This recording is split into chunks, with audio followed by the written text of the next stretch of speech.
Hoy nos reunimos aquí para hacer real una característica que tiene el creyente y que está en nuestro libro, que es: el creyente es aquel que establece el bien y lucha contra el mal. Entonces, y hoy hay un movimiento que se está extendiendo en Europa y que debemos enfrentarnos a él, y es la islamofobia. Y debemos enfrentarnos a esta forma de intolerancia, así como a su utilización política para la justificación de una serie de medidas que recortan nuestros derechos como ciudadanos.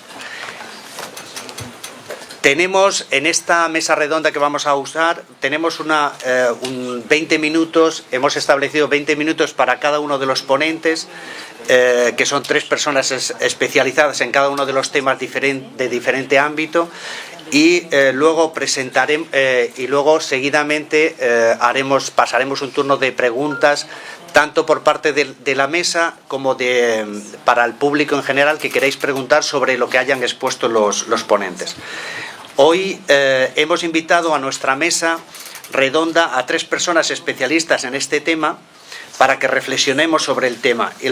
La primera persona que quiero presentaros es al señor Esteban Ibarra, que es presidente del Movimiento contra la Intolerancia, secretario general del Consejo de Víctimas de Delitos de Odio, cofundador y vicepresidente de la Plataforma Ciudadana contra la Islamofobia, autor de libros como Los crímenes del odio, La España racista, La España siniestra, Tiempos de solidaridad, Intolerancia, no gracias, y numerosos textos e informes especializados, y reconocido por su labor con las víctimas del racismo y del terrorismo. Recibió del gobierno la Cruz de Isabel la Católica, así como a la asociación la Cruz de Plata, a la Solidaridad Social y la Medalla de Oro de la Comunidad de Madrid. Así que bienvenido, y te paso la palabra, Esteban.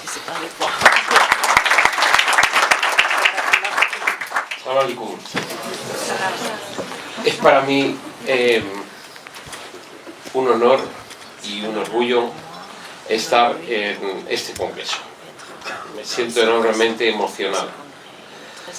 Y quiero empezar por felicitar a la Federación Española de Entidades Religiosas Islámicas, porque esta iniciativa de abordar la islamofobia en estos momentos es una iniciativa de grandísima importancia. La gente que llevamos muchos años luchando contra todas las lacras de la intolerancia en cualquier versión, sabemos que en estos momentos tenemos un reto especial en la lucha contra la islamofobia. Luego, además, quiero felicitar a mi compañera y presidenta de la Plataforma Ciudadana contra la Islamofobia por su exposición,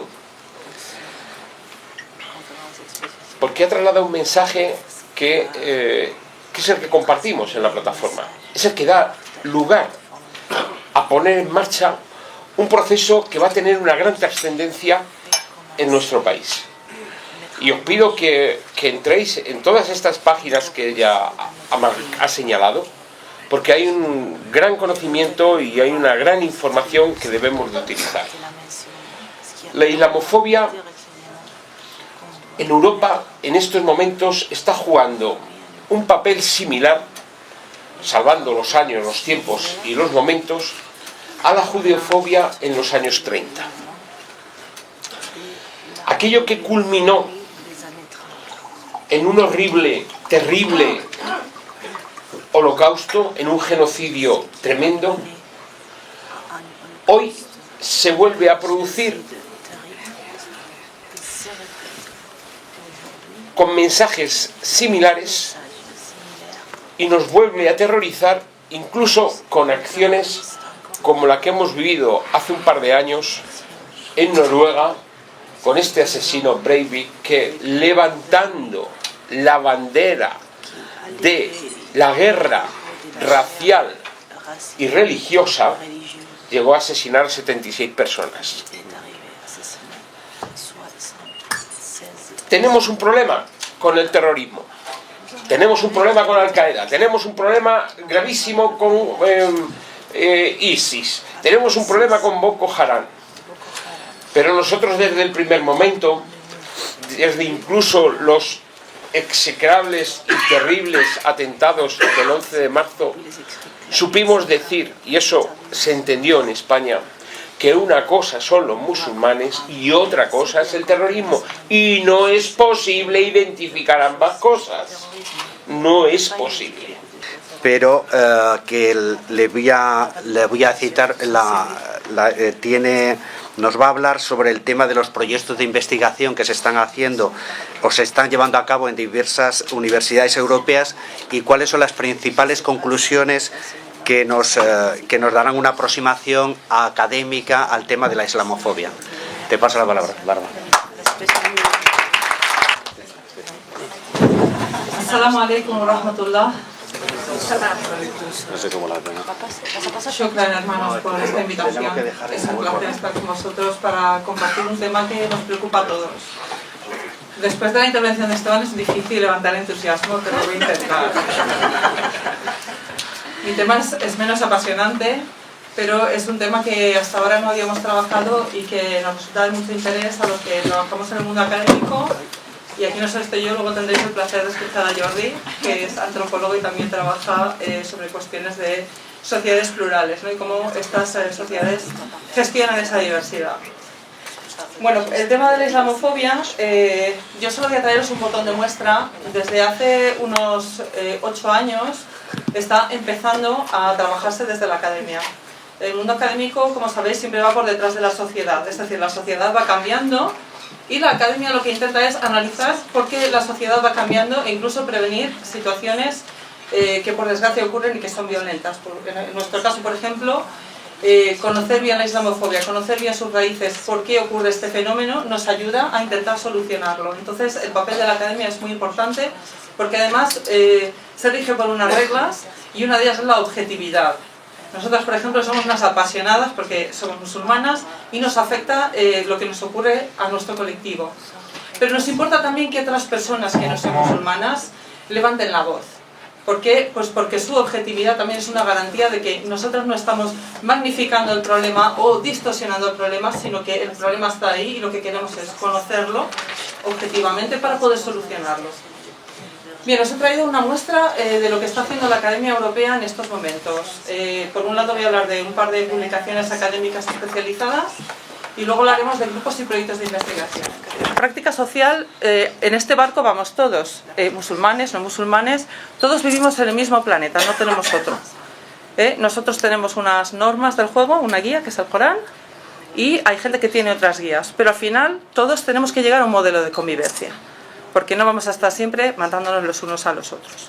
Entonces, hay muchos mecanismos por los cuales grupos sociales dominantes intentan apartar a las minorías de que puedan expresar cuál es su idea de cómo debe ser el mundo. Y estos mecanismos son la discriminación, la exclusión y la legislación. Nosotros, gracias a Dios, vivimos ahora en un país donde la legislación está trabajando ya un poco más a favor de nuestros principios de justicia y de respeto a las personas. Las personas están por encima de las ideas. Bien, y luego la islamofobia se puede estudiar desde muchas perspectivas. Desde la perspectiva de la víctima, pues vamos a escuchar o vamos a ver una serie de fenómenos. Desde la perspectiva del ciudadano, pues vamos a encontrar desde una indiferencia hasta una leve preocupación, hasta una implicación.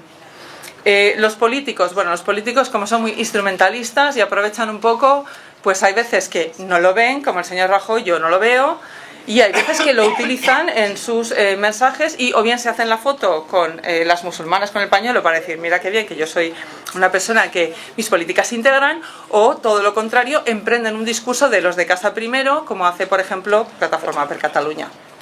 Bueno, ahora es el turno del señor Hatim Ashiham, que es máster en Ciencias Políticas de la Universidad de París y máster en Ciencias Islámicas de la Universidad de Al-Qarawiyyin de Marruecos. Actualmente es el director del Departamento Europeo en el seno de la ONG Alianza para la Libertad y Dignidad Internacional, con las siglas en inglés ADF Internacional. Y él nos hablará de la noción de la islamofobia, del paso en Europa desde el problema de la inmigración al problema musulmán y nos dará algunas cifras alarmantes sobre el tema de Europa, que ya se han adelantado por otros ponentes, y nos planteará líneas de actuación. Paso la palabra al señor Hatim. Je m'adresse à vous en langue française, ma langue, donc je suis vraiment très désolé. Lo siento muchísimo. Mes remerciements à la Ferry, Agradecimientos a la Ferry, mes remerciements mis à vous toutes et tous. a todos y todas. C'est une joie et c'est un Es honneur. una alegría y un honor para mí. J'espère respecter les 20 Espero minutes. respetar los 20 minutos.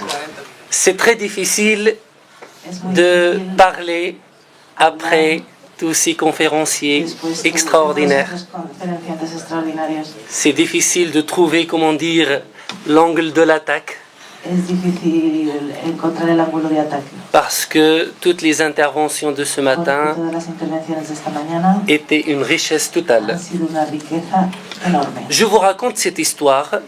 Os cuento esta historia. On était contacté par un père Nos ha contactado dans un notre padre organisation. de nuestra organización.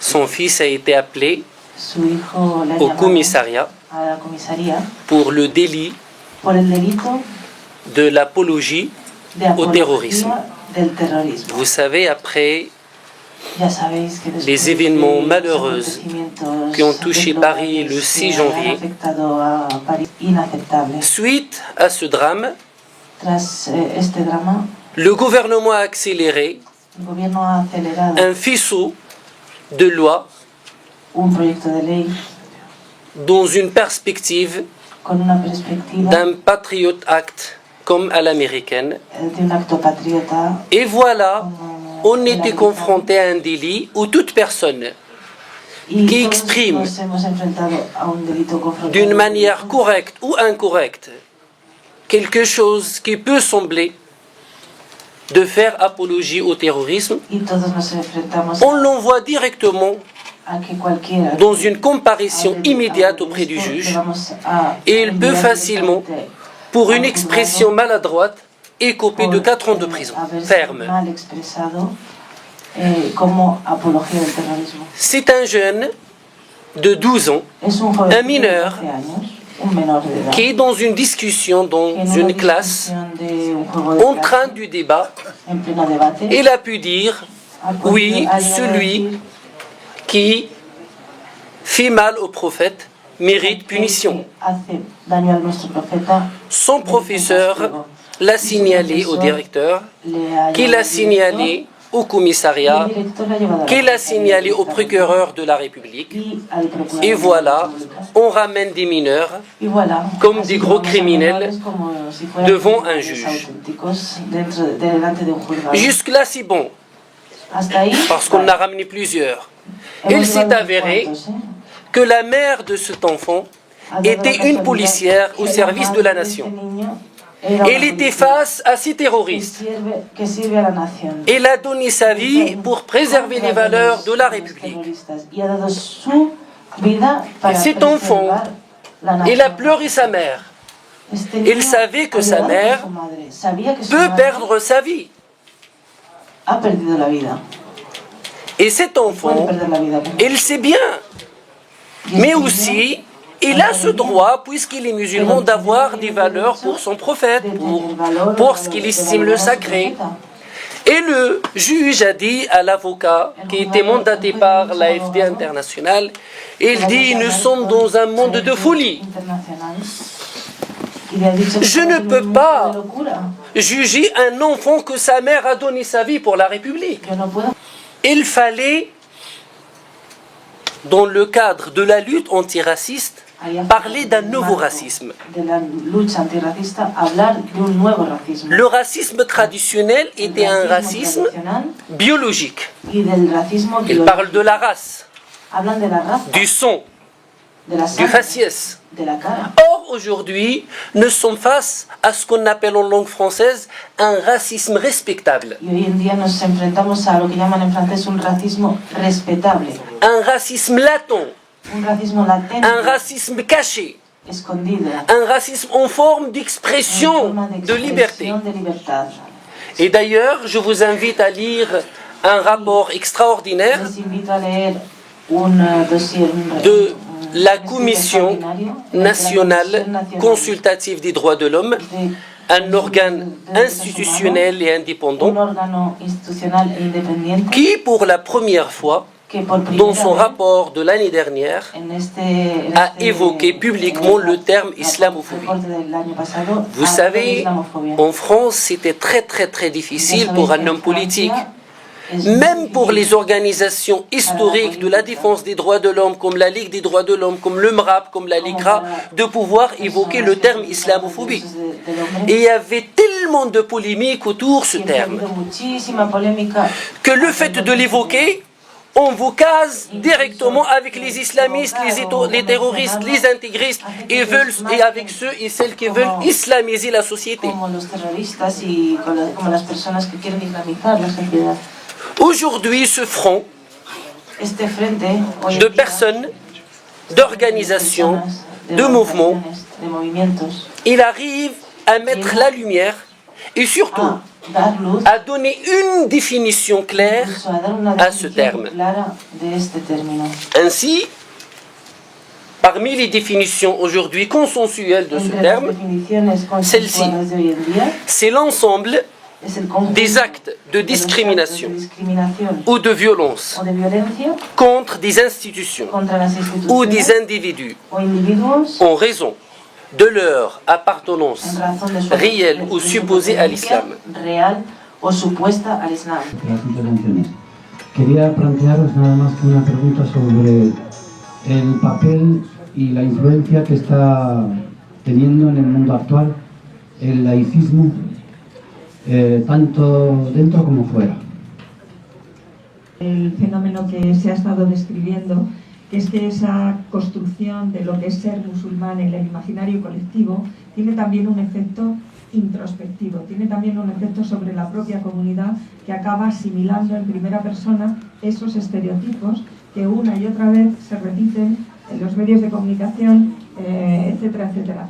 Y, digamos, ahí hay que poner freno también. Es decir, a mí me parece clave lo que acaba de apuntar él sobre ese concepto de ciudadanía. Somos ciudadanos, cada uno de nuestros estados y del mundo en el que vivimos, con independencia de luego nuestra adscripción religiosa, política, ideológica, etcétera, etcétera. Y en ese sentido creo que hay un trabajo muy grande por hacer y que no está suficientemente desarrollado, definido, estudiado y medidas a tomar desde dentro de las propias comunidades islámicas para frenar esa asimilación del imaginario colectivo sobre cada uno de nosotros. Je vous parle brièvement de ce que ces musulmans de l'Europe, quelles sont leurs perceptions. C'est une manière de voir subjective, il n'est pas scientifique. Mais ils nous donnent, ces musulmans, comment ils perçoivent. Sur le thème de la citoyenneté et de l'exclusion. Ces jeunes, ils ont toujours ce sentiment d'être exclus. Ils n'ont pas ce sentiment d'être vraiment de vrais citoyens, espagnols, ou français, ou belges. Ils ont ce sentiment-là et ils l'expriment. Ils expriment ce sentiment d'être étrangers malgré qu'ils sont nés ici, grandis ici, scolarisés ici, ayant le premier amour ici. Leur rêve, il est ici. Ils se sentent étrangers. La Organización para la Seguridad y Cooperación Europea tiene un concepto mucho más amplio y habla por motivos de racismo, de antisemitismo, de xenofobia, de tal. Va diciendo elementos y al final dice y cualquier otra situación supuesta o real que tenga relación con este problema. A partir de ahí es donde aparece el concepto de delito de odio.